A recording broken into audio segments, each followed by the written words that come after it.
Rachael Watts was just 7 years old when her world turned upside down. If you look at her in the footage from that day, you'd see a little girl, legs swinging nervously, eyes glued to the floor. Hours before this moment, Rachael had been found wandering alone by the side of a road, her clothes gone, her body covered in bruises. The woman sitting beside her is her mother, Jenny, who's been told by the police to keep her emotions in check.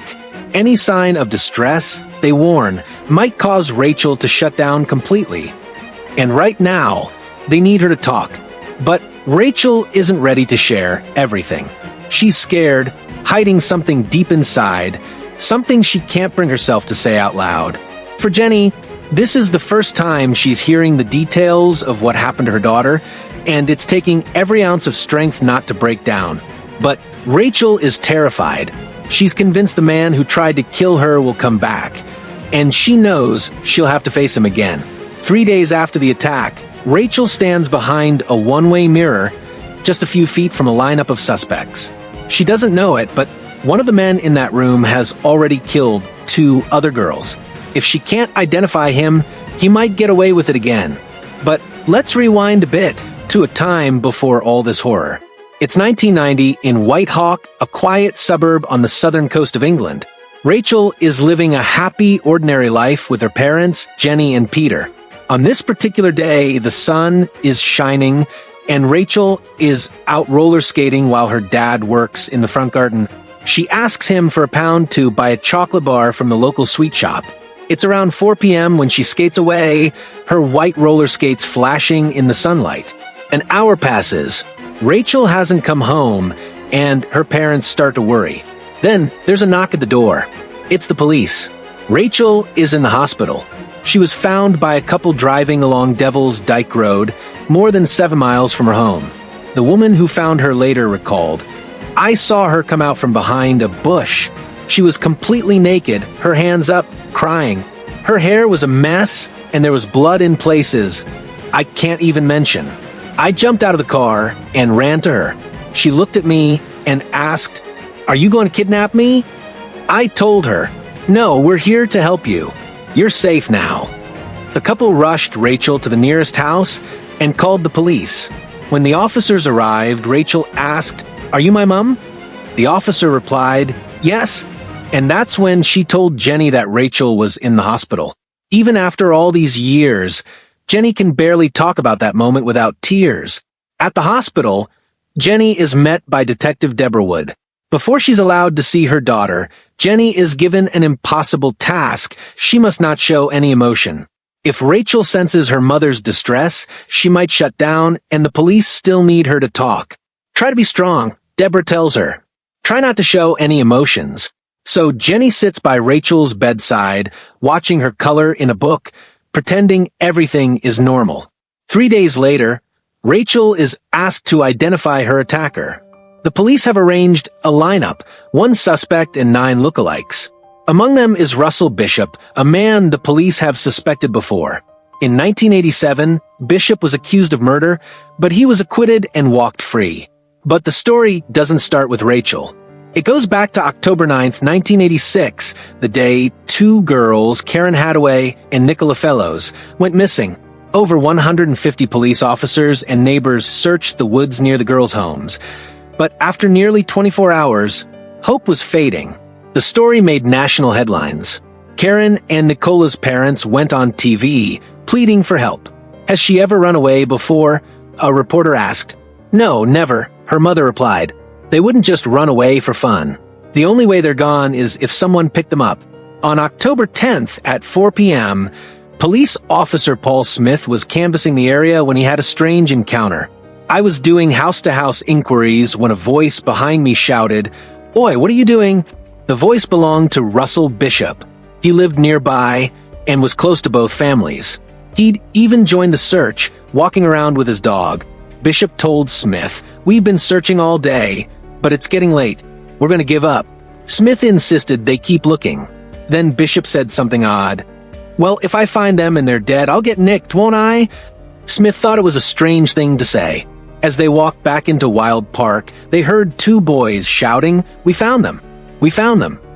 Bishop ran toward the voices faster than Smith could keep up. When Smith arrived, he found Bishop near the girls' bodies. I told Bishop to stay away from the girls. I checked their pulses. They were stone cold, like marble. The news shattered the community. The parents were devastated. The worst thing I ever had to do was go down and identify her, one father said. The entire neighborhood was gripped by fear. Detectives interviewed over 10,000 people in what became the largest murder hunt in Sussex. One name kept coming up, Russell Bishop. The investigation into the murders of Karen Hadaway and Nicola Fellows quickly became the talk of the town. Everyone in White Hawk was on edge. Parents kept their children close, and whispers about the killer's identity echoed through every street and shop. The police, desperate for answers, kept circling back to one name, Russell Bishop. Bishop wasn't a stranger to the community. In fact, he was almost a fixture, always around, always chatting with neighbors, even playing football with the local kids on Sundays. But beneath that friendly exterior, there was something off. He had a history of petty crimes, car theft, shoplifting, nothing violent, but enough to make people wary. Still, no one wanted to believe that someone they knew could be capable of such horror. But the evidence was piling up. Multiple witnesses had seen Bishop in the area around the time the girls disappeared. One person even remembered him wearing a blue sweatshirt that night, a detail that would soon become crucial. Not long after the girls' bodies were found, police discovered a blue sweatshirt discarded on a trail near the crime scene. The trail itself led straight to Bishop's house. Forensic experts examined the sweatshirt and found ivy spores on it. Spores that matched the area where the girls were found, but not where the sweatshirt had been dumped.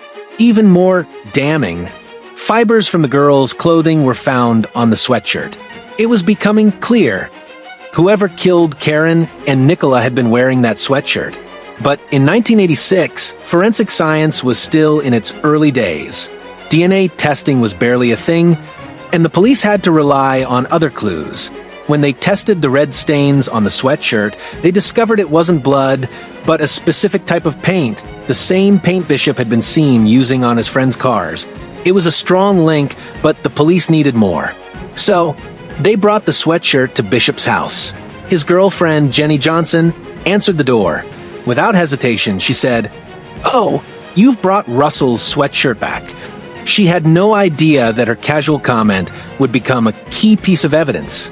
The police took a sworn statement from her, confirming that the sweatshirt belonged to Bishop. With this, detectives felt confident they had their man. "We thought, this is it. He's guilty. We have enough to convict him," one officer later recalled. Bishop was arrested and charged with the murders of Karen and Nicola. The trial began in November 1987, and the entire country watched. The case was known as the Babes in the Wood murders, and everyone wanted justice for the two little girls. The prosecution believed they had a rock-solid case. But then, everything started to unravel. When Jenny Johnson took the stand, she changed her story completely. In court, she claimed that Russell Bishop never owned the sweatshirt and that the police had forced her to sign the statement. The prosecution was stunned. They knew she was lying to protect Bishop, but they couldn't prove it. Without her testimony, the link between Bishop and the sweatshirt was gone. The defense argued that the evidence was circumstantial. Anyone could have killed the girls. They said the jury deliberated for 4 long weeks. In the end, they found Bishop not guilty. The verdict sent shockwaves through the community. People were stunned, angry, and heartbroken. "We all knew it was Bishop," one neighbor said, "but he walked free." Under the double jeopardy law, Bishop could never be tried again for the same crime, even if new evidence came to light. As Bishop left the courtroom, he raised his hands in triumph and shouted, "I'm innocent." He celebrated at a pub across from the courthouse, surrounded by friends and family. Meanwhile, the families of Karen and Nicola were left to pick up the pieces. "You feel like everyone's laughing at you," Karen's mother said. "Like your child's life didn't matter." The police were furious. They were convinced they had the right man, but the law tied their hands. The investigation was officially closed, and the case went cold. But the families refused to give up. They organized marches, handed out petitions, and demanded that the case be reopened.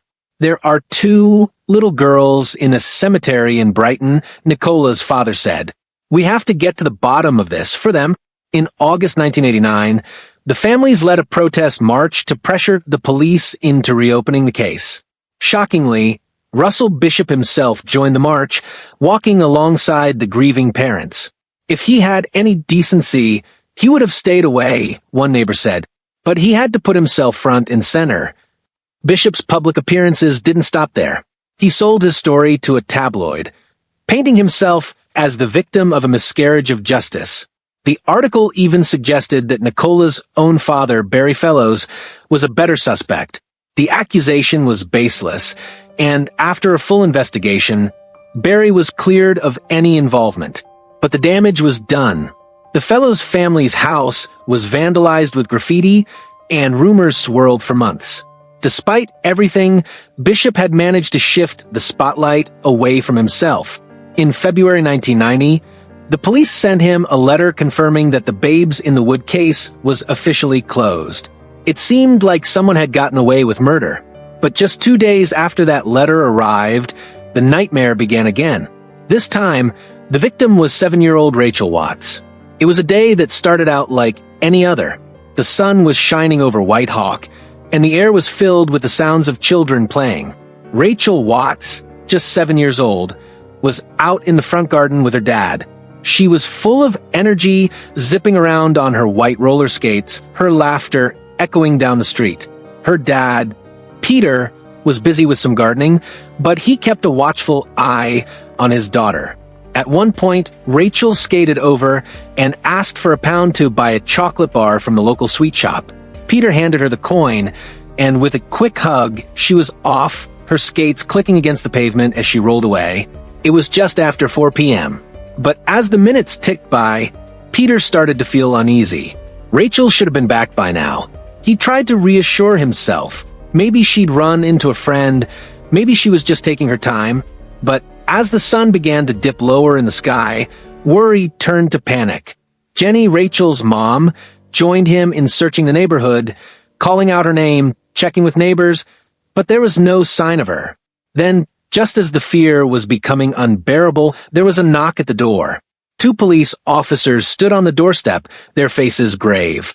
Rachael had been found, they said, but she was in the hospital. The details of what happened to Rachael that day are the kind of thing no parent ever wants to imagine. She'd gotten lost on her way to the sweet shop, her family hadn't lived in the area long, and the streets were still unfamiliar. As she tried to find her way back, she spotted a man working on his car. He looked like a mechanic, just like her dad, so she approached him for directions. But before she could react, the man grabbed her, covering her mouth, and forced her into the trunk of his car. The world went dark and silent, except for the pounding of her own heart. Rachael was terrified, but even in that moment, her mind was racing. She noticed a can of WD-40 and a hammer in the trunk, illuminated by the red glow of the brake lights. She started banging on the trunk lid with the hammer, screaming as loud as she could, hoping someone would hear her. I told him I'd give him my £1 if he let me go, Rachael would later recall. But he just told me to shut up or he'd kill me. She realized she needed to be ready to run if she got the chance. Quietly, she untied her roller skates and slipped them off, knowing she'd be faster on her feet without them. The car eventually stopped. The man dragged Rachael out and threw her onto the back seat. What happened next is something Rachael kept hidden for years, too ashamed and traumatized to speak about it. She later revealed that she was sexually assaulted, and then the man put his hands around her throat. She couldn't breathe. Everything went black. When she came to, she was alone in the woods, cold and disoriented. She tried to stand, but her legs wouldn't hold her. She stumbled through the undergrowth, thorns scratching her feet, her body aching. She saw headlights in the distance and froze. Terrified, it was the man coming back to finish what he'd started. But she knew if she didn't get help, she might not survive the night. Summoning every ounce of courage, Rachael made her way toward the lights. It was a young couple in a car. They wrapped her in a blanket and rushed her to the nearest house, where they called the police. At the hospital, Rachael was reunited with her mother. Jenny was terrified that Rachael would be angry about losing her new jumper, but all she cared about was holding her daughter close. That night, Rachael refused to go to bed. She sat on the sofa, quietly picking thorns out of her feet, her eyes distant. For Peter, the guilt was overwhelming. As a father, you think you can protect your family, your children, but you can't. You can't blame anyone but yourself, because that's what you're there for as a parent, isn't it? To protect them. And I failed. That'll stay with me forever. The next morning, the police launched one of the largest searches in Sussex since the Wild Park murders. They needed to find the man who had done this to Rachael, and fast. Rachael, still in shock, was brought in for questioning. The police needed her to remember every detail, but she was terrified. She left out parts of the story, especially what happened in the backseat of the car. To the investigators, it seemed like she didn't remember, but the truth was, she just couldn't bring herself to say it out loud. But Rachael did remember some things. She described her attacker as a white man with a mustache driving a red car. As the police shared this information with their team, a chilling realization dawned on them. Someone they knew all too well had been seen driving a red car that night, Russell Bishop. When officers arrived at Bishop's house, they found him frantically scrubbing his car, as if his life depended on it. Inside the trunk, they found the WD-40, the hammer, and marks on the lid where Rachael had tried to escape. There were fibers from Rachael's clothing, blood, and other evidence that linked her directly to Bishop. He was arrested on the spot. But the ordeal wasn't over for Rachael. She would have to face her attacker one more time in a police lineup. Standing behind a one-way mirror, clutching her mother's hand, Rachael pointed to the man who had tried to kill her. It was Russell Bishop. On December 13th, 1990, Bishop was found guilty of kidnapping, indecent assault, and attempted murder. He was sentenced to life in prison for attempted murder, plus additional years for the other charges. For the people of Brighton, there was relief that Bishop was finally behind bars. But for the families of Karen and Nicola, there was no celebration. They knew Bishop should have been locked up years earlier before he had the chance to hurt another child.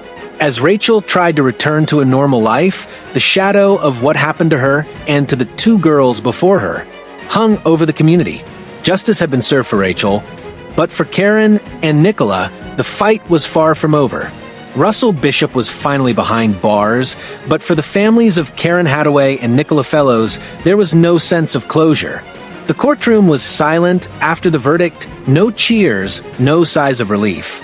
Everyone knew that justice had only been half served. Bishop was in prison for what he did to Rachael, but he had escaped punishment for the murders of Karen and Nicola.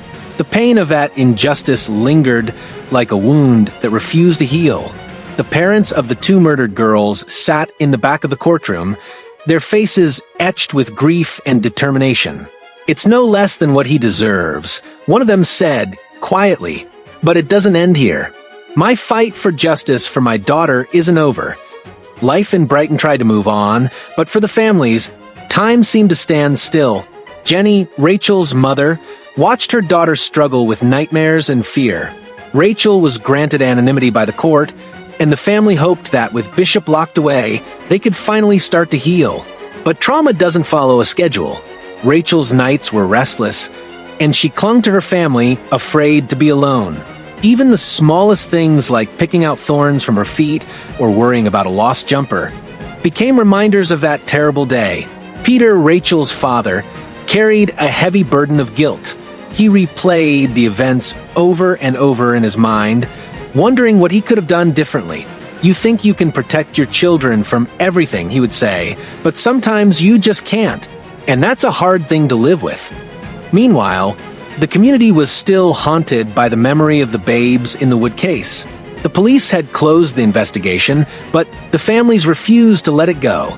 They organized marches, held vigils, and kept the story alive in the press.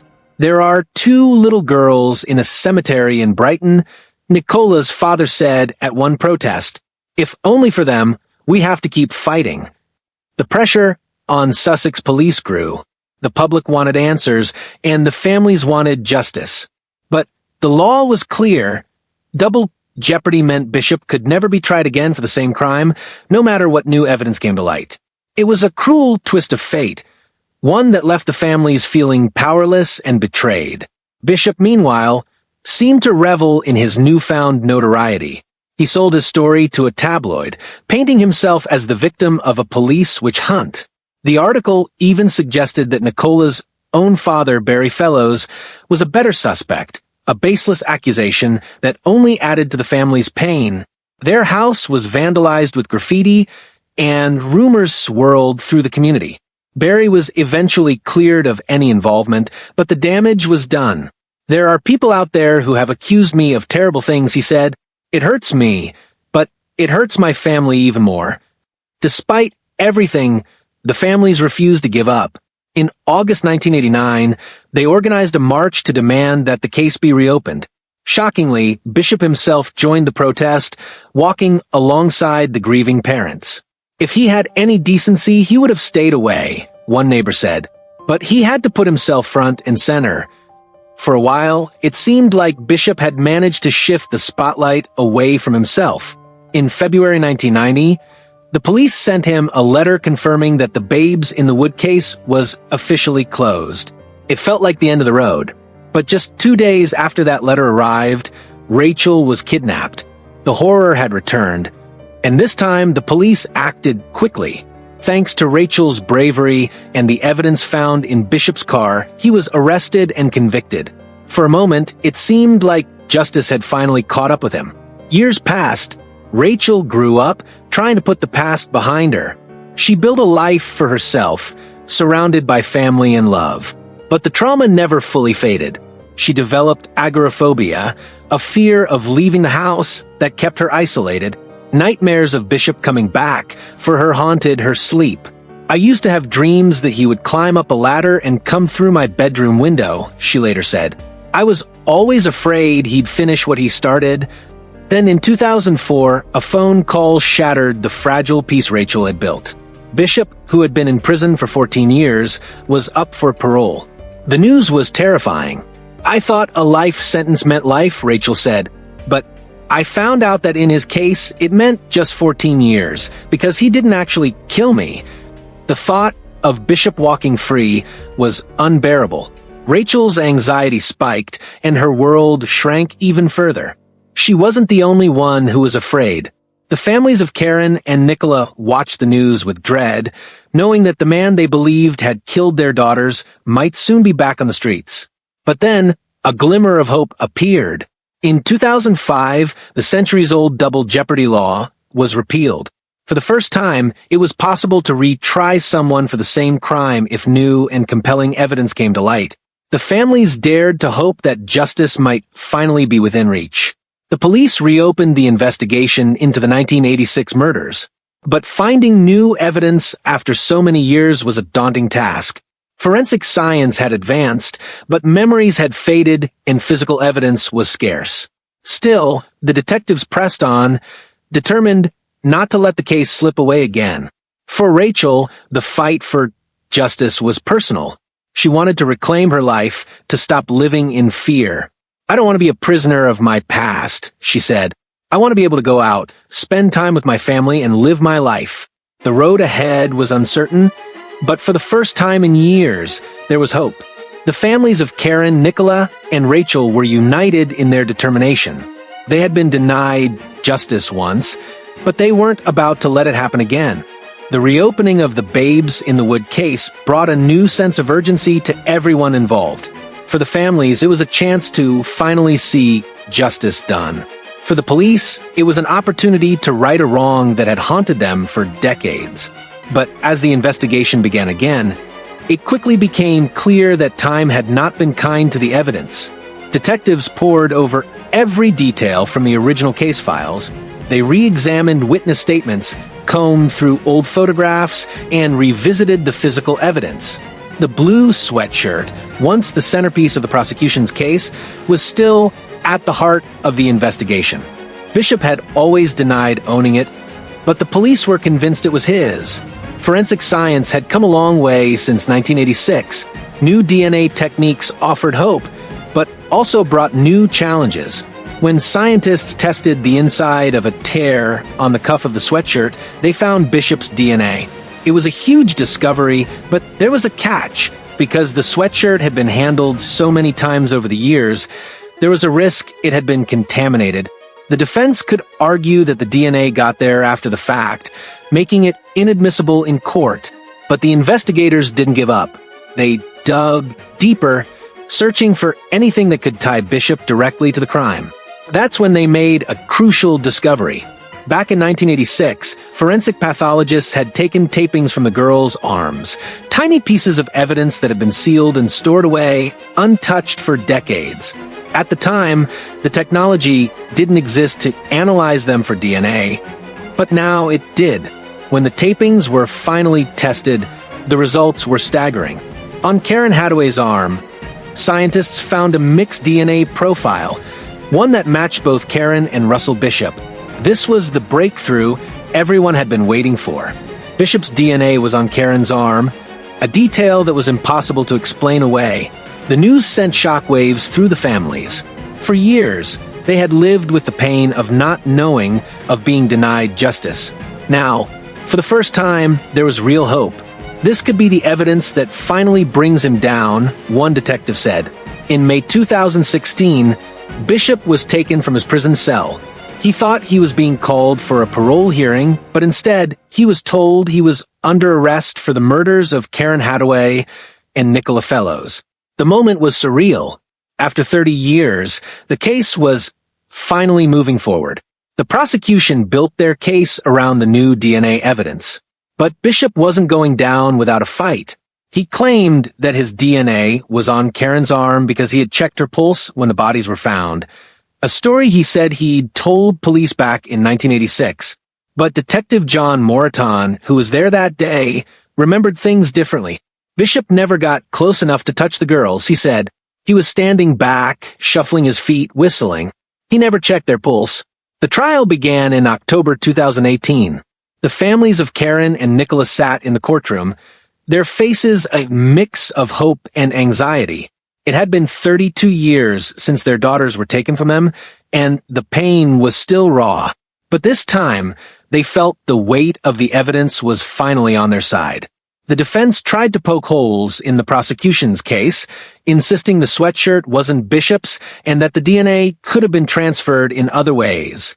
But the jury listened carefully as the prosecution laid out the facts. They heard about the blue sweatshirt, the fibers, the paint, and the DNA. They heard from witnesses who remembered seeing Bishop in the area, and from experts who explained how the evidence fit together. Then, the prosecution revealed one final piece of evidence. Letters Bishop had written while on trial in 1987, sent to a 13-year-old girl.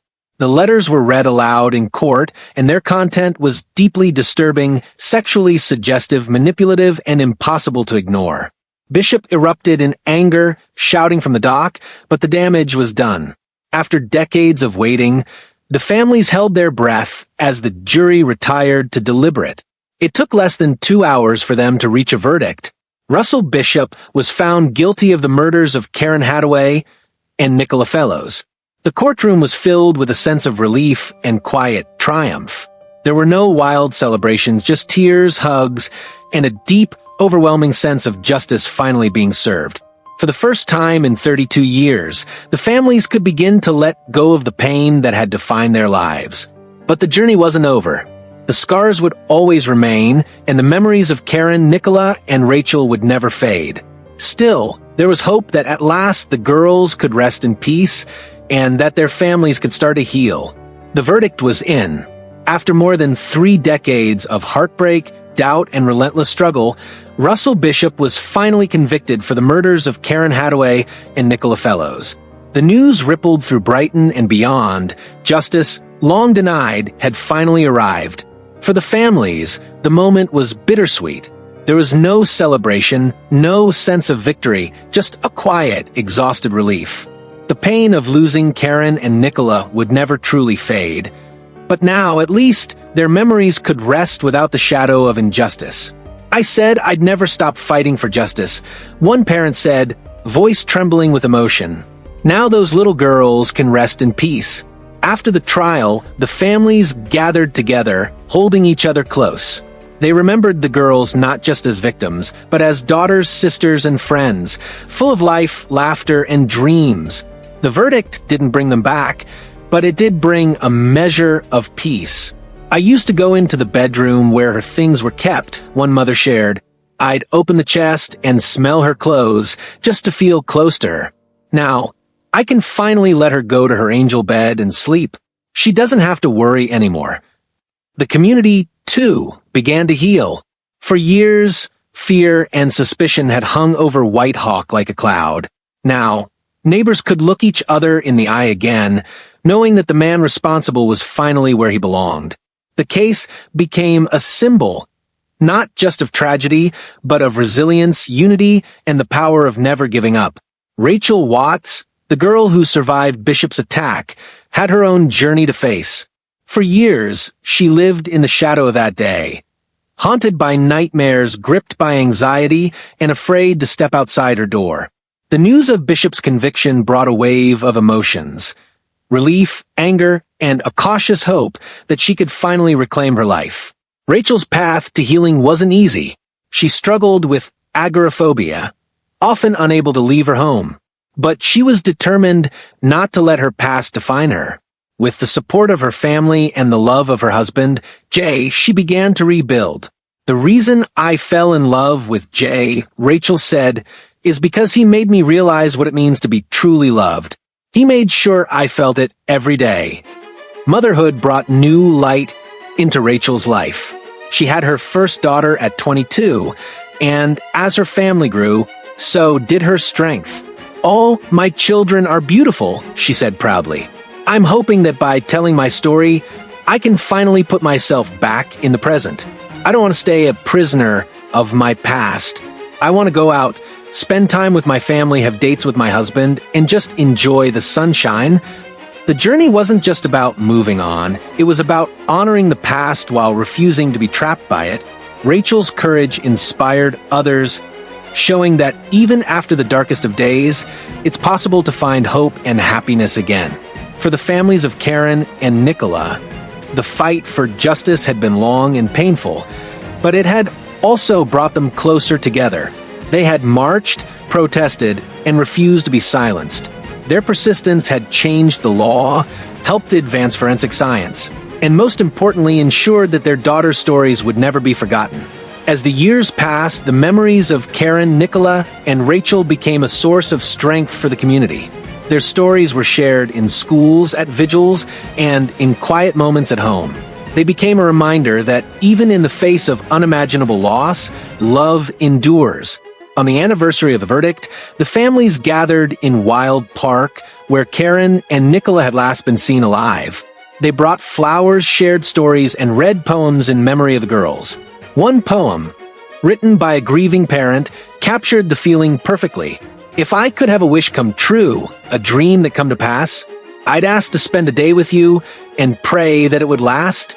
I'd run to you and hold you close, we'd laugh and smile again. We would talk about the old times and see how we've both been. My wish goes ungranted, but it always will be true. I'd trade many of my tomorrows for one yesterday with you."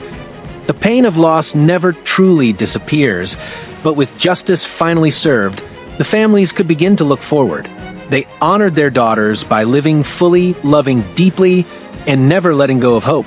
Rachel, too, continued her journey. She spoke out about her experiences, determined to help others who had suffered in silence. "I'm still here," she said, "and I've still got a fighting chance." In the end, the story of Karen, Nicola, and Rachel is not just one of tragedy, but of resilience, courage, and the unbreakable bonds of family and community. Their legacy lives on, not just in the headlines, but in the hearts of everyone who refuses to let darkness win.